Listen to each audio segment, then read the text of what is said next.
Alam niyo mga kababayan, nagsabog yata ng kaingutan, kababuan,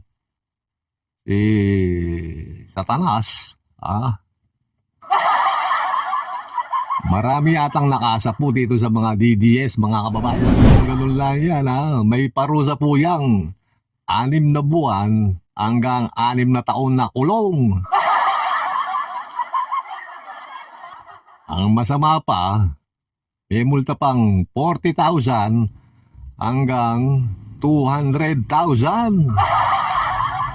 Paano kung kumikita ka lang ng bigit $100? Okay mga kababayan, bigyan po natin ng reaksyon, opinion. Ito pong nagpakalat ng fake news tungkol kay Pangulong Bongbong Marcos.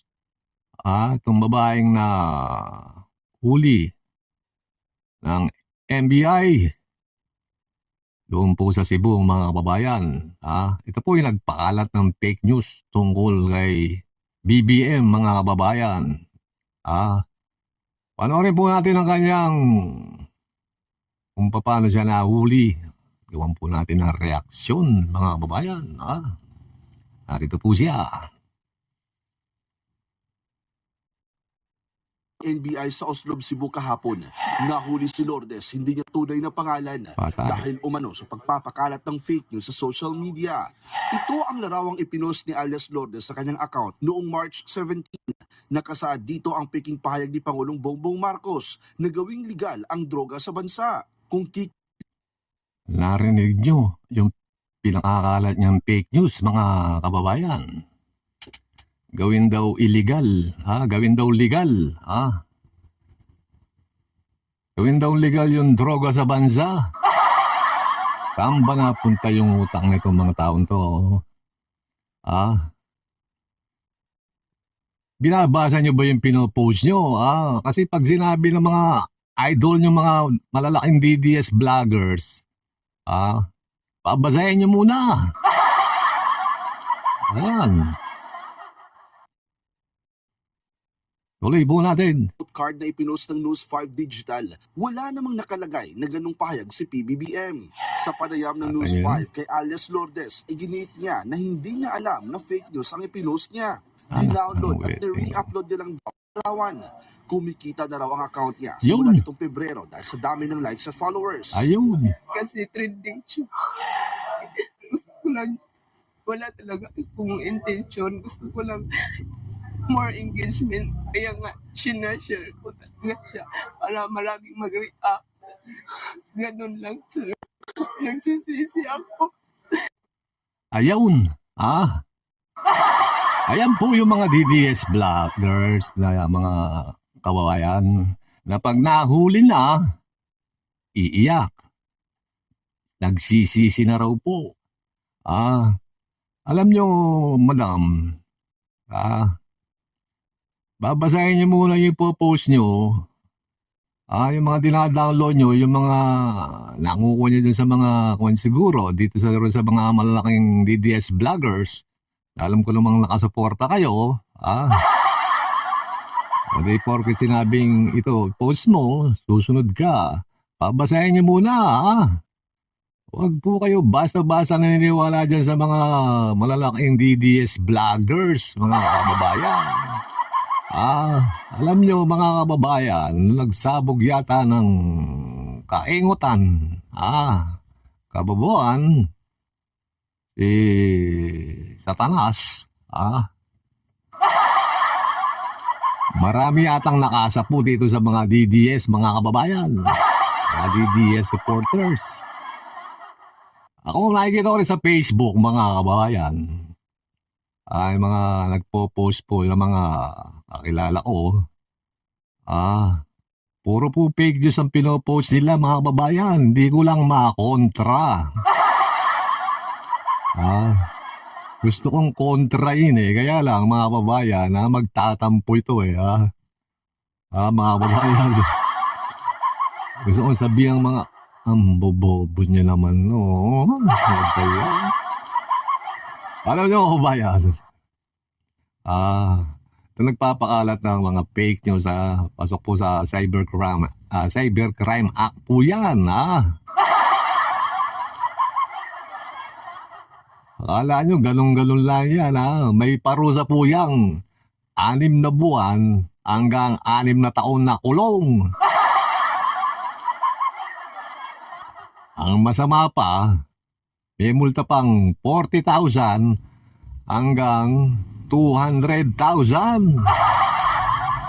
Paano kung kumikita ka lang ng bigit $100? Paano na nun? Anong pambabayad mo?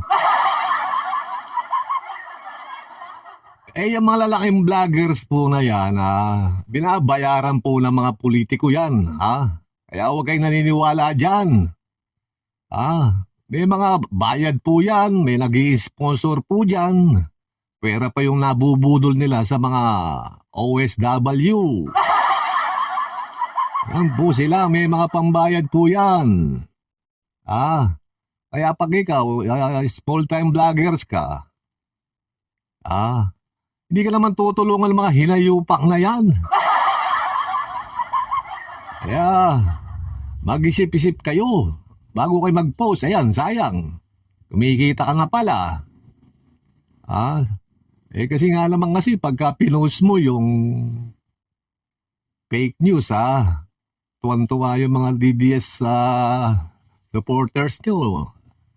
Magla-like yan. Maraming views. Palibasa nga maraming, hindi muna nagre-research yung mga, ewan ko ba, sana punta yung mga utak niyan. Hindi lahat po ng pinopost ng mga DDS, mga kababayan, totoo, karamihan po dyan, fake news. Tingnan nyo, nag-aaway-aaway na yung mga Duterte dyan. Nata nyo, si Panelo, hindi raw kilala si Harry Roque, samantalang magkasama sila sa Malacanang. Naglalaglagan na sila. Pakiramdaman nyo, mga kababayan, itong si Kitty Duterte, ayaw nilang pagsalitain, Bakit? Gusto nila si Basti lang palagi yung naka-front. Wala naman siya ron nung inaresto si dating Pangulong Duterte. Ang matapang na umarap, si Kitty Duterte, mga kababayan. Bakit kanyo? Ayaw nilang sumikat si Kitty Duterte, mga kababayan. Ngayon, mag-aaway-aaway pa yan sa mga ari-arian nila. Kayo mga kababayan, mag-ingat-ingat po kayo sa pagpo-post nyo. Babasahin nyo muna bago nyo i-post. Mahirap po yan. Ayan, tulad niya, binabantayan na ng NBI. Ang maganda mahuli itong mga mapatawag sa strike ko. Ay lang magsipunta itong mga banateros, mga kababayan. Ang gagaling po nilang magpo-post, yung mga post po nila sa Facebook, sa YouTube, Sabi nga ni Banat Bay, mga kababayan, yung TRICOM daw is a trap. Doon mo sabihin yan, Banat Bay. Tingnan natin ang galing nyo, pati si Boss Dada, Coach Oli, pumunta kayo ng TRICOM. Tingnan natin yung galing nyo, mga hinayo pa kayo, Ang lalakas ng loob nyo, Wala na yung ugat. Binunot na ni BBM.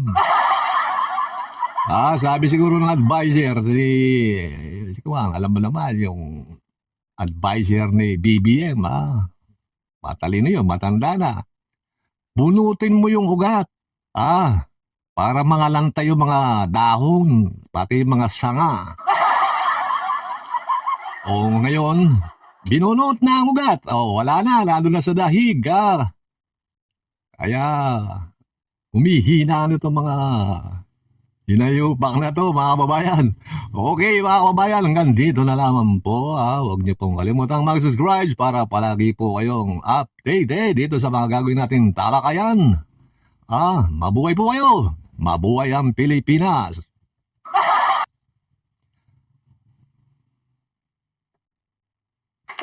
Okay mga kababayan, mabuhay ang Pilipinas.